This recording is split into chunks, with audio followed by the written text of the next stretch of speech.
Welcome to the Embodiment Matters podcast with me, Erin Rabke, and my beloved Carl Rabke.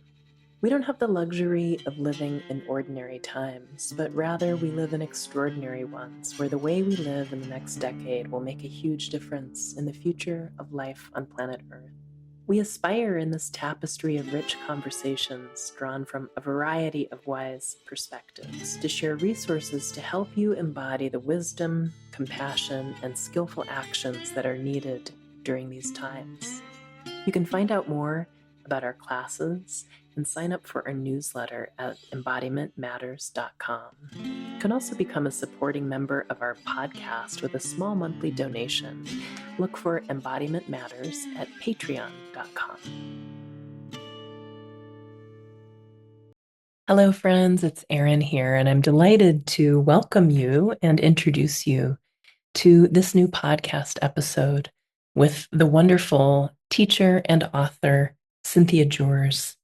She has just released a beautiful book called Summoned by the Earth, Becoming a Holy Vessel for Healing Our World. Both Carl and I agree this is one of the most extraordinary books we have read in years, and I read a whole lot of books.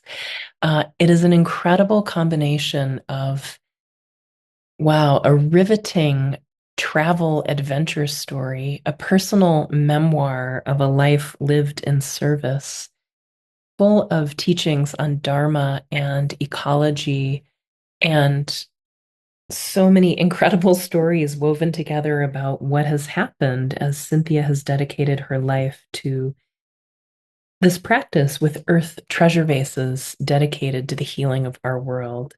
Can't recommend this book highly enough. It's really beautiful, both in written form and also if you like to listen to audiobooks, Cynthia reads it, and it's just wonderful to hear it too in her voice. We were also really honored to host this podcast with our dear beloved friend, Leilani Navar of the Turning Season podcast, a wonderful podcast that she hosts about the Great Turning toward a more life-sustaining way of being human. Leilani and I together are going to be hosting a course starting in January of 2025 over 10 weeks, and we're calling it Take Heart, Embodying the Great Turning. And we came together today to interview Cynthia because Cynthia is generously going to be one of the guest teachers in this course, and she'll bring so much on the topic of, even during difficult times like we're in, focusing our sacred intentions and living a life dedicated to service. So we are very much looking forward to that class and having Cynthia be a part of it, as well as Frances Weller, Rosemerry Wahtola Trommer, and Lydia Violet Harutoonian. And you can read more about this class on our website, embodimentmatters.com. Just look at our events page and you'll find a lot more juicy details there. We had such a juicy conversation with her. The last time we interviewed Cynthia for the podcast was in 2020, right in the early months of the pandemic. And this time we interviewed her just 1 week after the election season in the United States. And what a potent time, both of these times in crisis of pandemic. And for many of us, the results of this election landing as not what we would have wanted, I'll say that. So Cynthia shares a lot about focusing our sacred intentions, the astrology of the moment, the shift from sort of, earth-destroying, dominating, patriarchal orientation to this next evolution of humanity that we're moving into.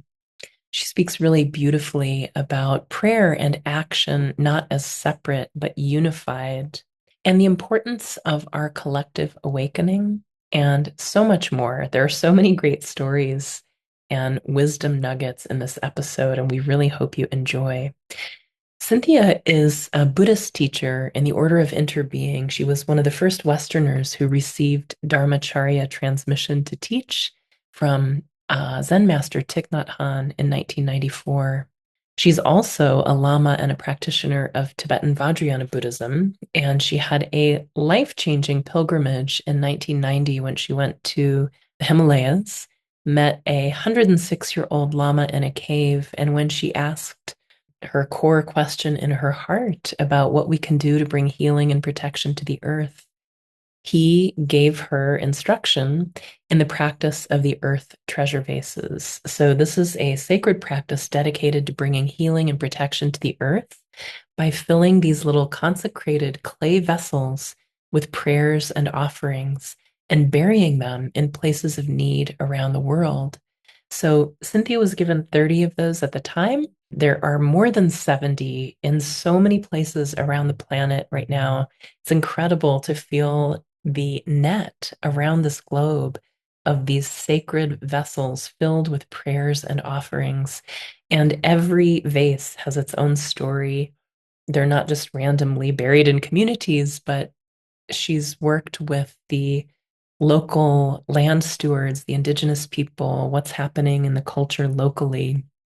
And wow, so many incredible stories have emerged as she's been carrying this practice for more than 30 years. I'm just so grateful we got to speak to Cynthia, especially at this time. I'd like to bring a phrase that I shared during the podcast, but I want to share it in the introduction again. And this is written by author David Abram, who we also had the pleasure of interviewing on the podcast a few years ago. He writes this about Cynthia. We greatly need the stalwart scientists who labor to fathom what's happening to our climate and oceans, as we hugely need the many valiant activists fighting for the well-being of other species and the continued flourishing of forests, rivers, and soils. Yet we also need fearless impresarios of magic faith like Cynthia Jurs, who work steadfastly to dissolve our collective callousness and to replenish the mystery that binds the human heart to the heart of the world. So I hope you can feel that this magic faith, the replenishment of the mystery that binds your heart to the heart of the world as you listen to this episode.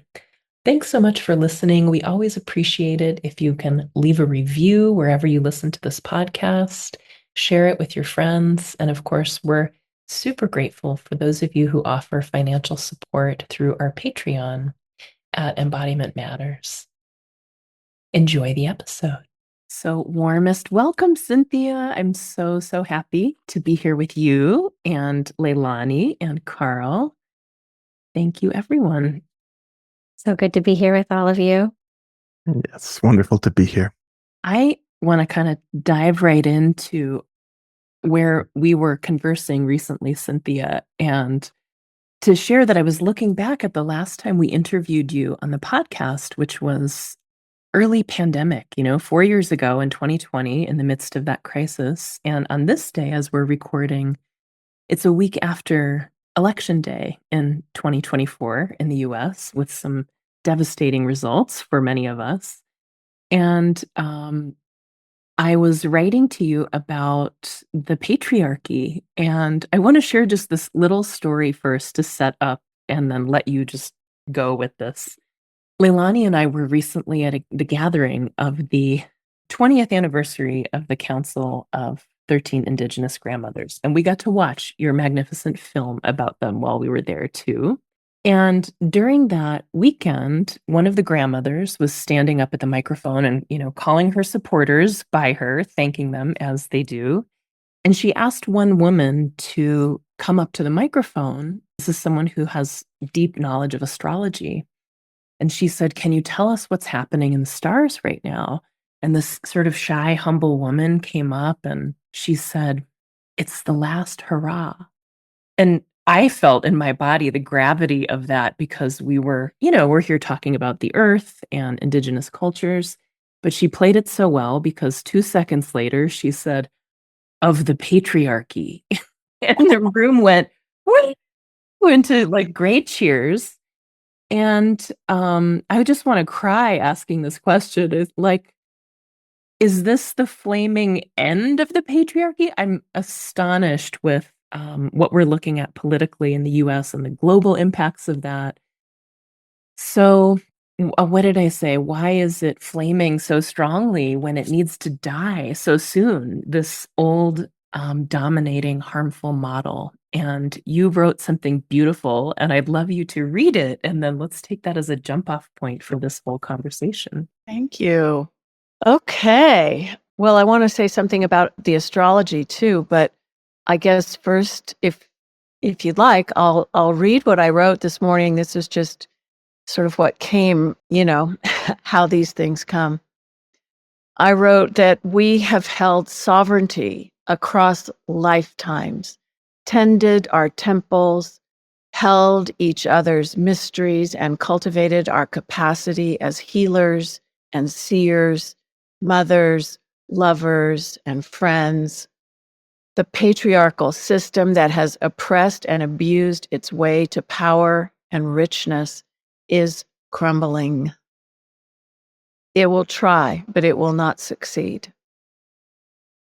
We are as strong as the trees, rivers, mountains, oceans, tiny seeds that bear sweet fruit. With her, with each other, we bear witness to daily miracles, lifetimes of grace inhabited in ceremonies we remember in our bones. Collective awakening means everybody. Our liberation is connected to all beings. It was a tiny muskrat who fetched the earth for Turtle's back that Sky Woman fell upon, and life on earth could be born. We must focus our intention and water the seeds every day for the great transformation that is upon us to flower into balance and harmony with the web of life. And then the mantra, Om Gaia Mandala Siddhi Pala Brahma. There's a lot packed into those little phrases and sentences. I guess it sort of started with reflecting on the feeling that so many of us have, whether we're in women's bodies or men's bodies or something in between, that we have been here before, that we have carried these seeds in us for generations, if not lifetimes, and that we know how to do this. And sometimes we have to kind of go underground when it's dangerous. And maybe that this is one of those times. But that doesn't mean we don't do what we know how to do.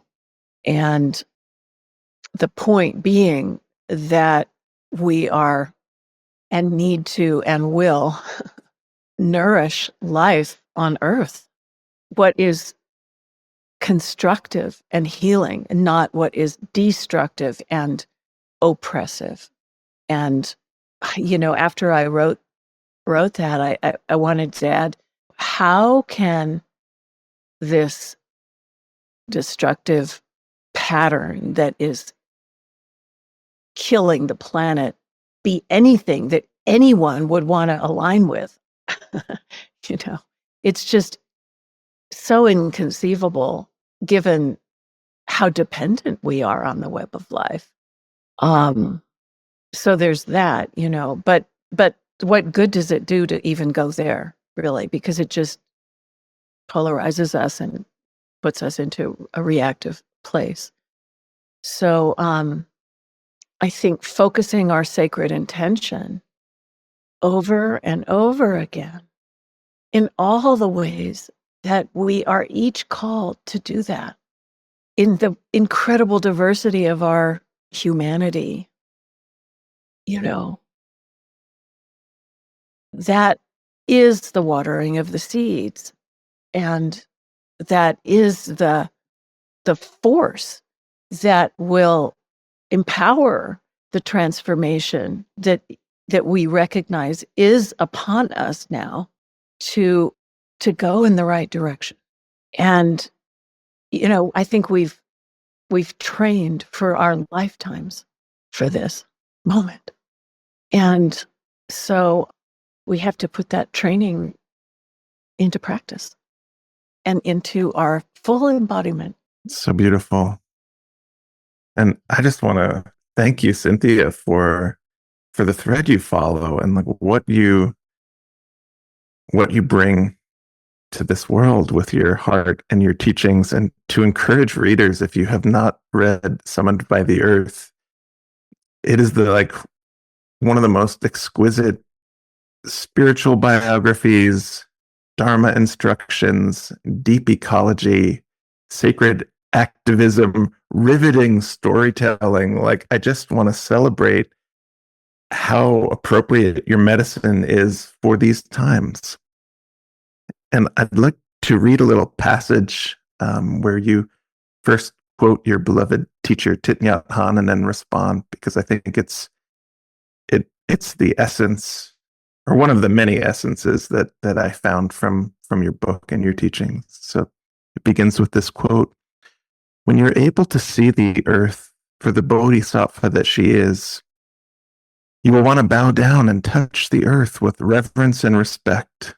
Then love and care will be born in your heart. This awakening is enlightenment. Don't look for enlightenment elsewhere. This awake meaning, this enlightenment will bring about a great transformation in you, and you'll have more happiness, more love, more understanding than from any other practice. Enlightenment, liberation, peace, and joy aren't dreams for the future. They're a reality available to us in this present moment." And then this is your response to that quote. Like he says, it's right here, right now, right here in each of us. That is our Buddha nature.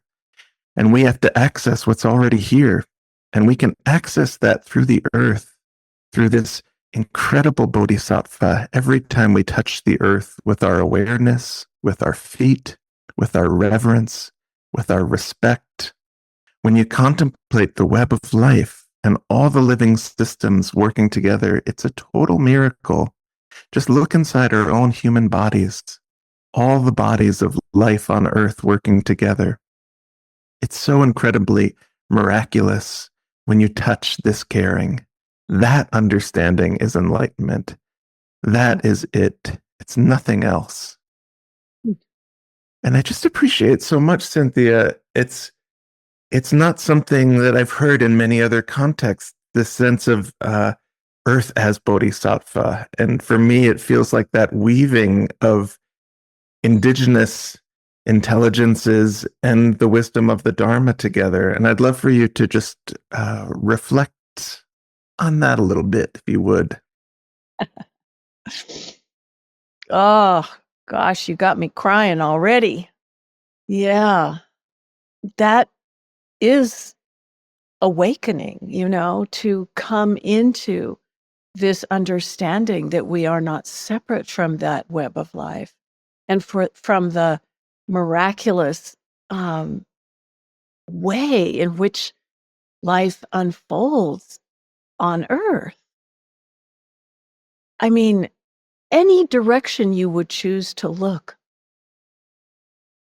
to investigate, to be with, to bear witness to, we can see this living, interconnected flow of connection and evolution and sustainability and beauty. I mean, just think of the toes on a tiny baby coming through into the world. How would you ever want to destroy the fabric of life on Earth. It's inconceivable. To me, the Earth, as I call her Mother Gaia, the sublime Mother Gaia, is the greatest teacher for our times. And I'm so grateful for Thich Nhat Hanh having recognized that as a great Buddhist master, to name her in that way for us and recognize that this is the activity of a bodhisattva, to care for all life. And actually, in the foreword to my book, Robert Thurman, another great Buddhist teacher, wrote something about this as well, as his realization of the Earth as, just the capacity of the planet to give everything that a planet can give, made him realize, this is bodhisattva activity. And we're each a part of it. We're not separate. There's no place where you stop and I begin. This is that interbeing that Thich Nhat Hanh describes and has named also. And our life force is dependent on Mother Earth for us to breathe and for us to drink the water and eat food, grow the food. Just say it, So when we engage with each other with this awareness, and when we engage in this conscious relationship with the planet, we know what we need to do. We wake up. And when we wake up, we know what we need to do. And we each have a different calling. And that's the beauty of it, because it's going to take all of us. And the diversity that is present in the web of life, in all the cultures, all the traditions, all the languages, all the colors, all of it is to be celebrated. And many of us, we don't, often we don't even know what we're doing. We're just feeling our way. And so many of the systems, whether they're spiritual traditions or governmental systems or whatever, they're all pretty, how shall I say,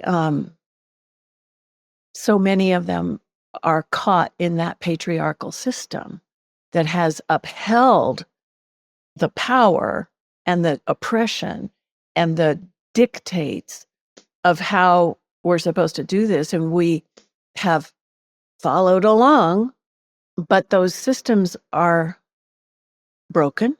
They are only contributing to more suffering. And it's so obvious now how the greed of the few is basically doing whatever they can to hang on to that power. And so, we are witnessing this. And the polarization in the world is so much of it is based on ignorance, don't you think? And ignorance in the sense of ignoring. We're so dumbed down and we're so exhausted from being on the wheel. In Buddhism, that's called cyclic existence, and it doesn't really going. So this awakening is to recognize that and step off the fucking wheel. Pardon my language. But, for the sake of life on Earth, some big changes are called for, and we got to get really creative. Luckily, our great teacher, Mother Earth, is such a good example of incredible creativity. Yeah, so much creativity and seemingly endless diversity, like you're saying, all these different ways that life shows up and organizes and adapts and flows into different shapes. I'm thinking about our beloved teacher and elder, Joanna Macy, that we all share, and how she has said, there's nothing you could do to sever yourself from the body of the earth. Nothing. Not even these terrible things that are so destructive to the web of life. Still, when anyone does those things, they're not separated. And so when you said this morning, collective awakening means everybody. Yeah. I think if we all are this interconnected being trying on different ways to do life, we've collectively tried on some pretty destructive behaviors and worldviews, and yet we're all interconnected with that experiment, maybe I'll say, which doesn't seem to be working, and a lot of us are passionately trying to change it, but at the same time, in this bigger view of what is this unfolding story in this chapter of cyclic existence, I wonder how you relate to that, if it's helpful in any way to you to look at this. Okay, life has tried this patriarchy and ecocide. It's not working. Yeah. How does that sit with you? Well, I mean, we didn't necessarily know that we were killing the planet until recently, but we've known for long enough now, and we still choose to close our eyes.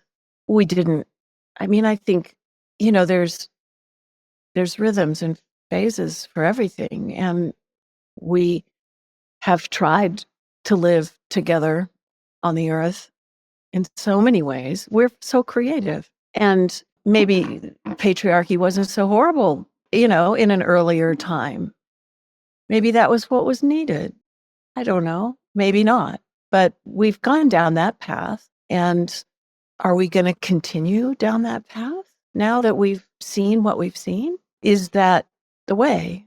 What is the way? And that way is something that we're all going to need to come to terms with, not just some of us.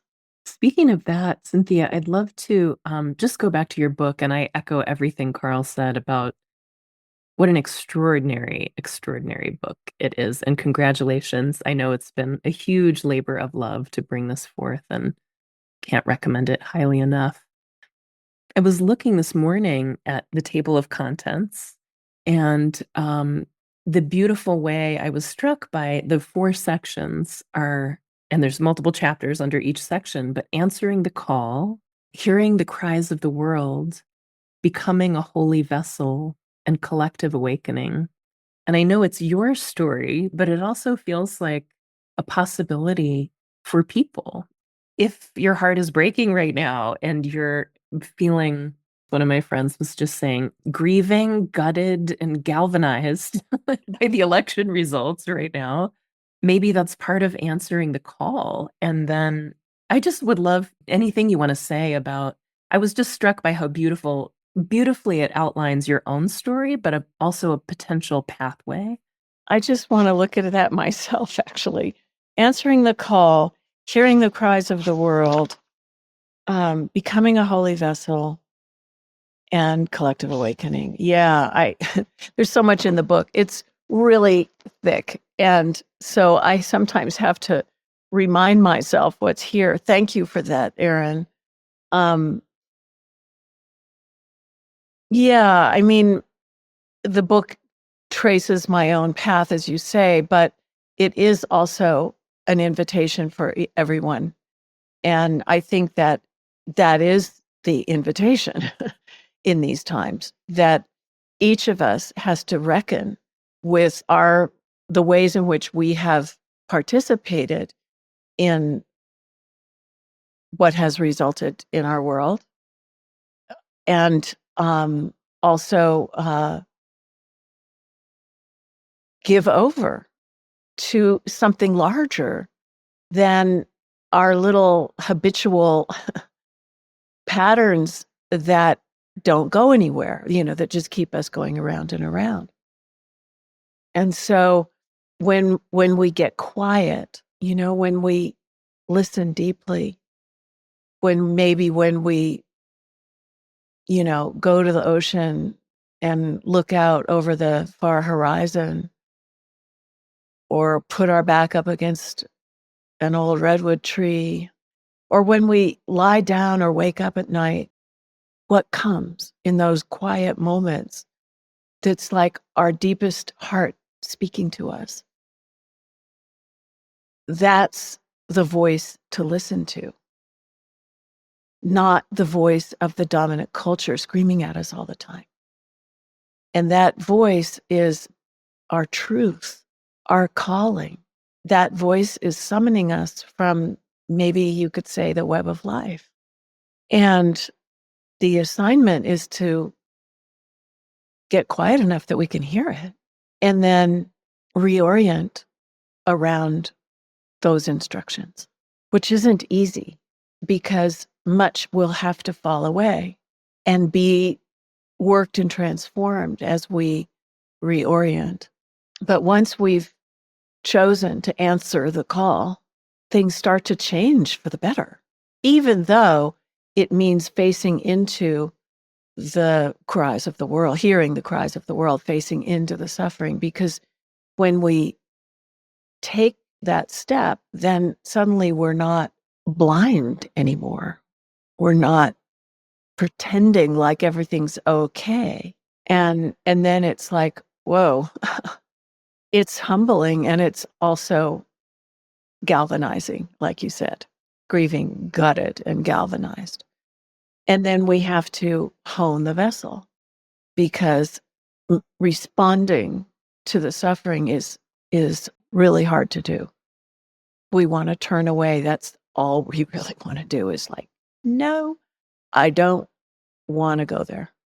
So it takes courage, and it takes community, and it takes love and caring, and the recognition that we're not separate from that suffering. It's part of us.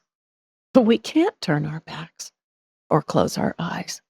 And when it hits home, like I'm thinking of my friend Kristen in North Carolina, who has been dealing with the aftermath of Hurricane Helene, the most heroic and beautiful way, and applying her ceremonial healing capacities, as well as her training in trauma recovery and so many other skills, and then just rolling up her sleeves and delivering food, but you can't, a person like her in that situation, it's impossible to turn away from that destruction and just walk away.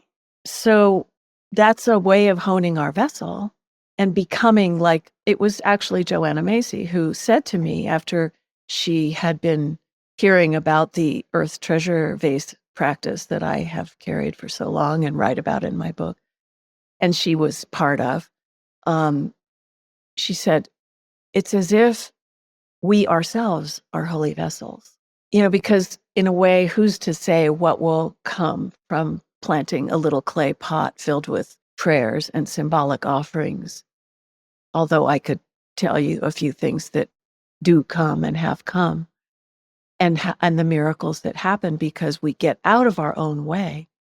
We open to something so much larger that is connected to our deepest caring, and that is what creates the miracles that can unfold if we open to them, if we cultivate the ground and enter into ceremony and all of those wonderful things. But anyway, she named that because really it's one thing to plant a little clay pot, and it's another thing to realize that we each have these gifts and offerings in our own vessel that is ours to bring forth and pour into the world, whether it's our home and neighborhood or the wider world, doesn't matter. So from that engagement in the process of transforming ourselves into holy vessels, then we have, from that place, we have the possibility of a collective awakening.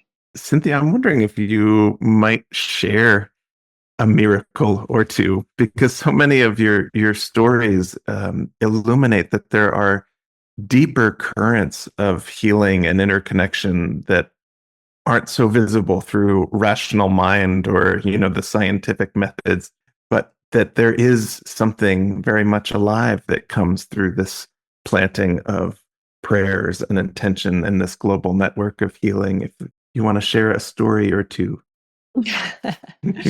Yeah, there's a story that I just heard. I think it's okay for me to share. We never know how the Earth Treasure Vases will find their way. I mean, we can try. We can try to make it happen the way we have tried to make everything happen so far. Or we can open to this great mystery that is so much bigger than ourselves. And recently, in June, we dedicated an Earth Treasure Vase to go to Palestine. And there was a mother and daughter from Ireland who encountered this practice at Plum Village, actually, Thich Nhat Hanh's community in France, through two close colleagues who are stewarding treasure vases themselves, and brought the practice there. And when this mother and daughter heard about and saw it, experienced it, they felt, as so many of us have, that taking a treasure vase to Palestine would be a good idea. And so one thing led to another, and in June, at our big gathering called the Convergence here in Santa Fe, we dedicated that treasure vase. And someone who was at the retreat took the vase to London and gave it to the daughter who was going up to Ireland. And the vase has now traveled with the mother and the daughter and gone here and there and is on its pilgrimage. They are very connected to Palestine, but it hasn't been possible for it to go there yet. But what I heard, it was both the mother and the daughter who shared that everywhere they go with the vase, it's like these amazing things start happening and people come forward. And this leads to that, and that leads to that. And they could never have imagined.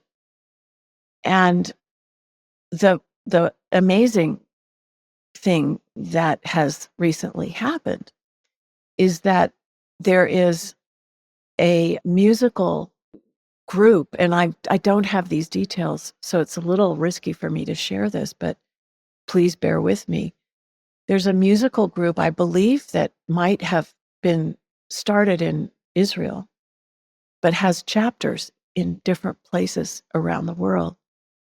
And many, if not all, of the members of the choir and the group are children.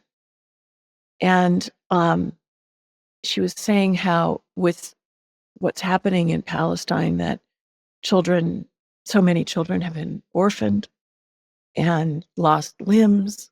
And she described one child who plays the violin, who got a wooden prosthesis for an arm that was amputated and is now playing the violin with a wooden, and is part of this group.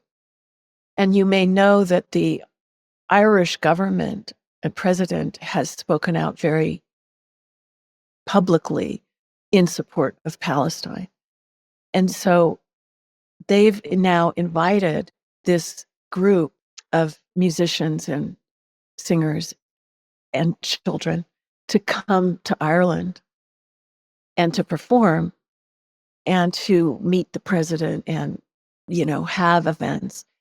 And the treasure vase, because this woman, the mother, will be helping with all of the organizing for this, will be present in every event to receive all of the prayers and intentions and songs that will be offered for Palestine. And the way she told the story, she literally said, "This is a miracle, This is an example of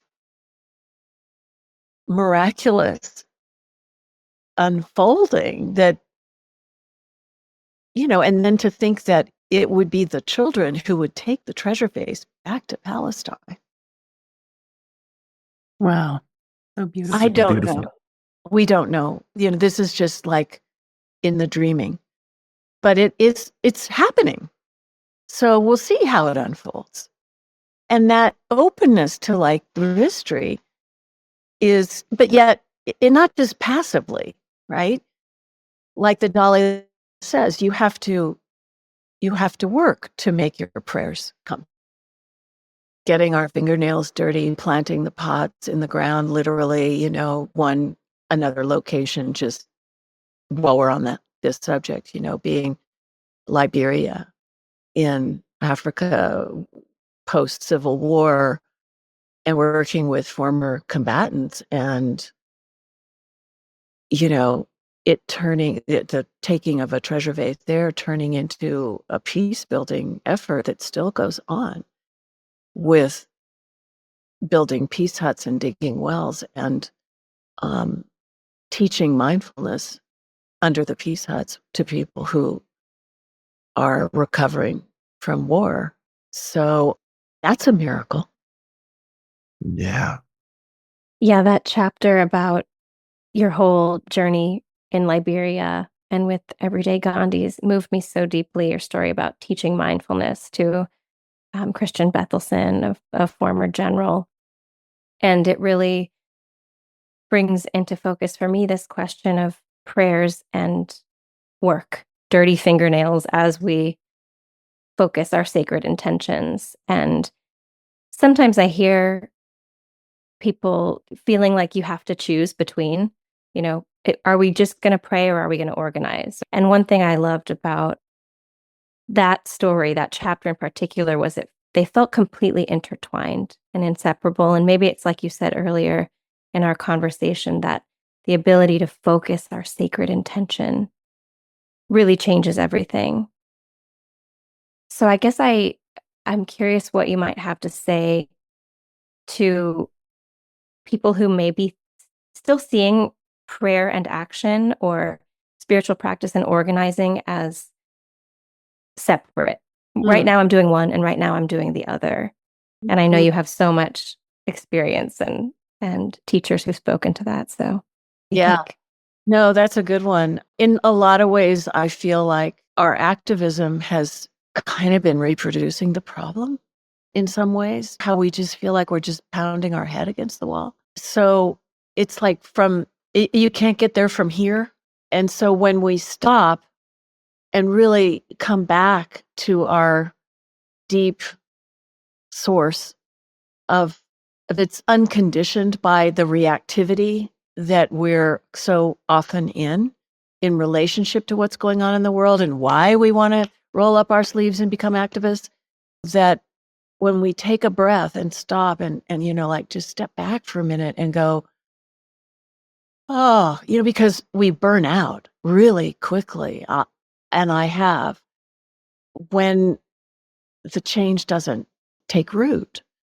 So when we can stop and take that breath in a sacred way, in a way that is reconnecting us to that deep source, where we kind of suddenly see like what's working and what's not working, or what I thought was so important and how to get there is suddenly revealed. And this is like, oh, well, wait a minute. That's the path. When we're on a path for ourselves that is true to our true nature and to our gifts as vessels, we're contributing to that more beautiful world because we're on our path. When we're going on and on and on with the thing that is like we're beating our head against the wall, I think we're only contributing to the problem. We're not getting anywhere. And it's hard when we're doing what we're clearly meant to be doing, there is so much joy there. And there's effortlessness and synchronicity. And it's like I said, things start happening that you can't have ever predicted. And you follow those breadcrumbs. And it's like, it's not me doing it. But I know that what I'm doing is connected to what you're doing, and you. And we're all like in this together in a way that is benefiting all beings. Does that make sense? Yeah, completely. That was beautiful. Thank you. Yeah. I'm just thinking of how that connects back with that original conversation about patriarchy, and here we are, and the incredible story of, well, what do I want to say? The way it feels like we're so stuck in this divisiveness in this country. And then there's a story of Bethelson and somehow a former general in this violent regime becoming devoted to peace and mindfulness. That's not out of that beating the head against the wall activism, right? That absolutely came from this totally different approach. And it just really softens my heart to sit with that in this moment. Oh, what's possible when we take a different approach? I want to read this sentence because I thought it was so beautiful. And this is actually David Abram describing you in one of the blurbs in the front of the book. And it speaks to me about what we're just talking about. He says, "We greatly need the stalwart scientists who labor to fathom what's happening to our climate and oceans, as we hugely need the many valiant activists fighting for the well-being of other species and the continued flourishing of forests, rivers, and soils. Yet we also need fearless impresarios of magic faith like Cynthia Jurs, who work steadfastly to dissolve our collective callousness and to replenish the mystery that binds the human heart to the heart of the world." That's such a beautiful description of how you are, who you are, Cynthia. And thank you for your faith in that. Continuously just moves me so much. Thank you. Yeah. I was so blown away when he sent that to me. And it just, yeah. David is a great example of someone who understands these things. Mhm. But I mean, to me, there's nothing else to do. I mean, people have said, you're so devoted, or you're so, you've done this for so long, which is true. And yet it's like, what else is there? Mhm. Well, and in the way he's describing, we need this and we need this, and we very need what you're doing. It also reminds me of, I've been so moved by this, but especially to hear you tell the story of being there when Thich Nhat Hanh made this profound statement that the future Buddha will be Sangha, and how that relates to that collective awakening and each person bringing their gifts. I wonder if you just want to say anything about that in the moment. Well, that was a moment. I mean, for everyone that was there, and for me, we have never heard anything like that before. It was like, what? And it just sort of turned everything on its what's the expression? Turned everything around. Because the tendency for us to look outside of ourselves for someone who's going to do it for us, a Buddha or a savior of some sort. And it's much easier, not to have to roll up our own sleeves and engage in this way. But that time is over. We're not going to find it, I don't think.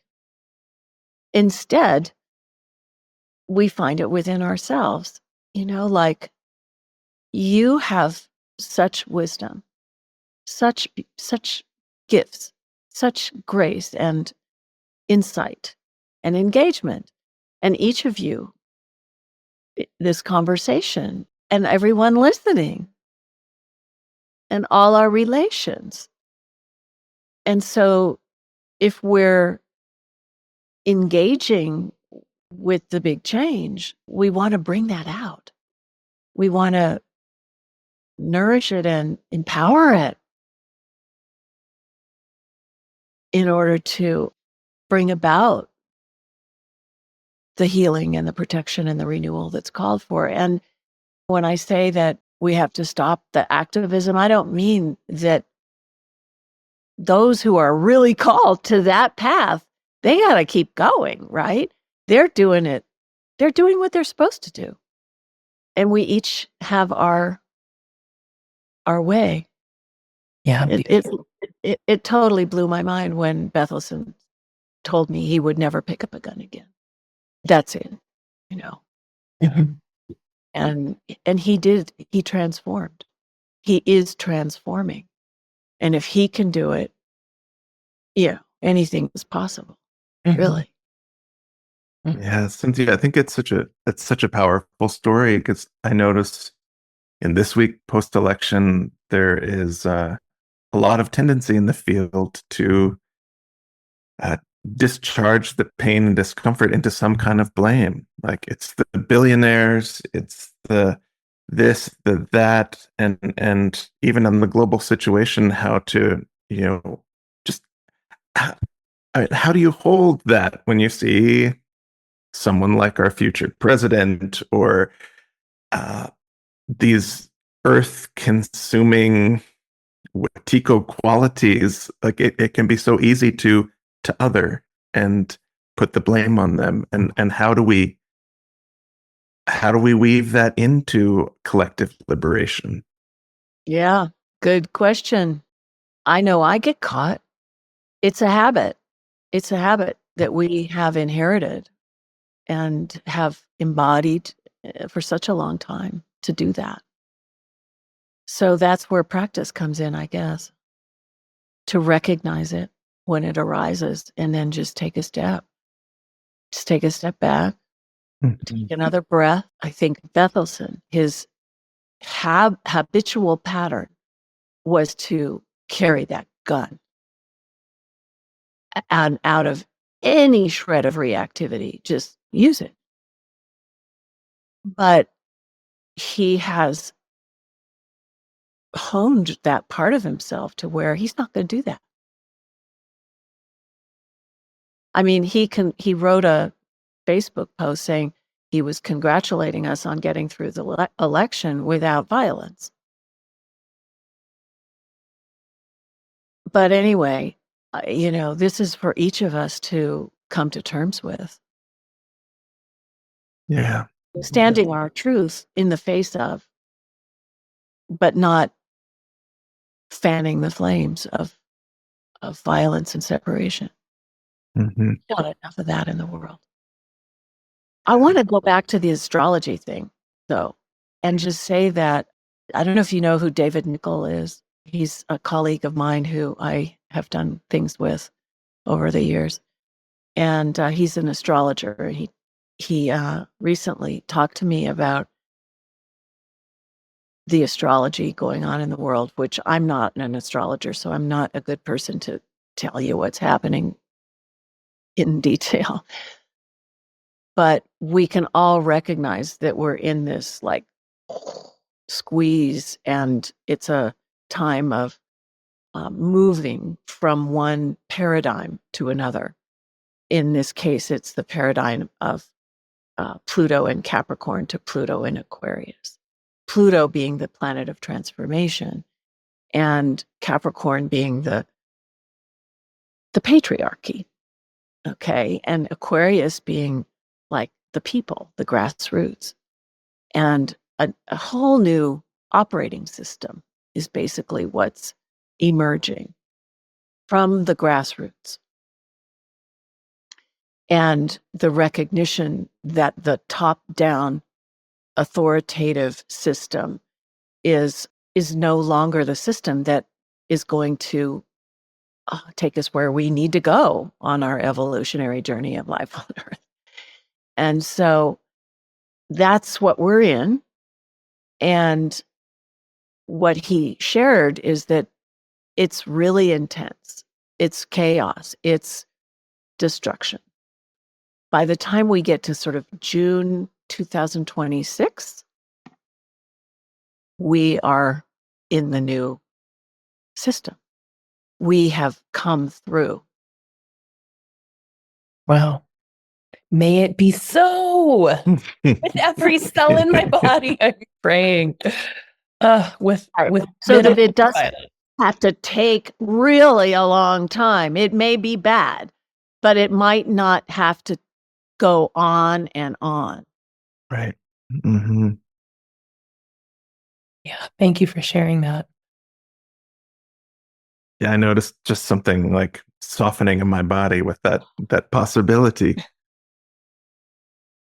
That's what happened for me at the Indigenous Grandmothers gathering when she said that. It's the last hurrah of the patriarchy. Completely unexpected. I just burst into tears, like to even open the possibility in my mind that this might really be different soon. What a relief. I think it's possible. I do. Cynthia, this beautiful sentence you wrote this morning, we've held our sovereignty across lifetimes. There was a moment also at that gathering where grandmother Aggie's daughter, granddaughter, great-granddaughter, and 2 great-grandsons who were present, we learned about how they've kept their prayers going all these decades, century. But even, in the 60s when they were doing them in secret, and then in the 70s when the Religious Freedom Act allowed them to come out into the open, into the literal daylight again with their prayers, but they never stopped those prayers. They kept them going. That comes to mind as I read, what you wrote this morning. And also I'm thinking about your stunning chapter, which is at the very end of your book, so I don't want to spoil it for anyone, but about the oracle's message in Delphi. And I wonder if there's anything that's alive for you right now that you want to share on that. Thank you. Well, yeah, carrying out the treasure vases around the world really put me into relationship with Mother Gaia, because these are offerings to the earth and for the healing and the awakening, the transformation, all of this. And Delphi is the place where Gaia was said to have come forth into the world. That was her home and birthplace. And in the beginning, this is Western civilization, right? So there's many ways of telling such a story, but from the point of view of Western civilization and the Greeks, originally the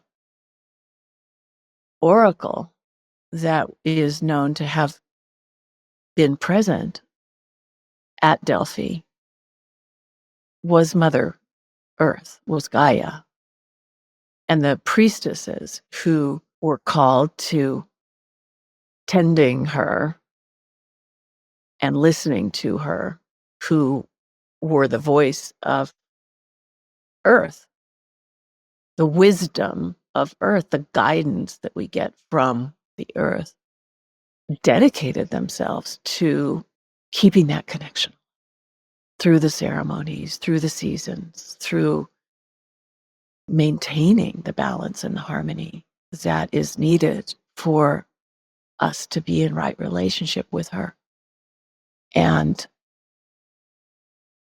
I wanted to take a treasure vase as an offering to Gaia and as a healing gesture, because what happened is that oracle became very well known, and people sought answers to their deepest questions there. And the story goes that the serpent, which was the child of Gaia, who guarded the oracle, was killed by Apollo, who was one of the god. This is when, so then we have the Greek gods coming in, and the power system, the patriarchal power system, coming in and taking power over the land and over the women.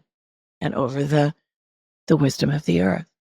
So the serpent had to be killed, and it was Apollo who took it upon himself to do that, the great god, and seized that land and the oracle, so that most people associate the oracle to Apollo. Then it became even more powerful. There was, tremendous wealth that was realized there. It became a political force. We're living through the experience of, how far that has gone. But what happened to me when I went there with this offering with a group was another miracle, maybe, or maybe just an opening to a wider awareness. Because I saw how, just speaking personally, that I had always been one of those priestesses, that I had dedicated my life to taking care of that relationship to Gaia. And that at that time, when this power over dynamic was coming into play, I saw how we had to keep making our offerings, keep doing our ceremonies, even though they were coming with their swords and their guns. And that the power, that we would be losing our power. But we had to keep it alive. Grandmother Agnes's descendants, ancestors, over all the centuries. And so here we are today, at a time when even the women's right to vote is being, not to mention our rights over our own bodies, not to mention the wisdom that we're sharing here, is considered such a threat that we potentially are not free. So how do we live with this? We keep going. We keep making those offerings. We keep listening to the wisdom of the earth, supporting each other in our sisterhood and our brotherhood and our community, taking refuge, in a sense, in the awareness that there is that cyclical nature of life on earth, in the best sense, that is renewing every moon, every rising sun, every winter moving into spring. Cynthia, I love you so much. It kind of hurts in the good way. I'm just so grateful for you and the wisdom you share so generously and embody so wholeheartedly in your life. And that at the same time, you have this uncommon way for such a incredible, wise teacher to also unapologetically be a human being in all of your human beingness. Like, that is such a gift, Yeah. I want to see if my beloveds on the call want to also add their praise and thanks. I could sit here for hours and hours talking and listening, but I'm going to see what they want to add. Getting to be quite enough. Yeah, I just want to offer deep gratitude for being together, for your presence in the world, to be walking this wild, meandering path of liberation with you. Like your presence here gives ballast and hope, and it's such an honor to speak with you.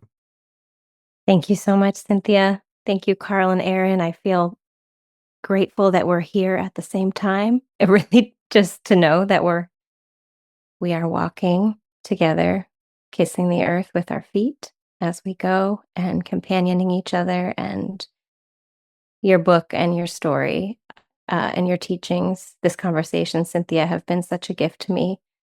It's one of those things you can't put into words, but I send you so much love and thanks.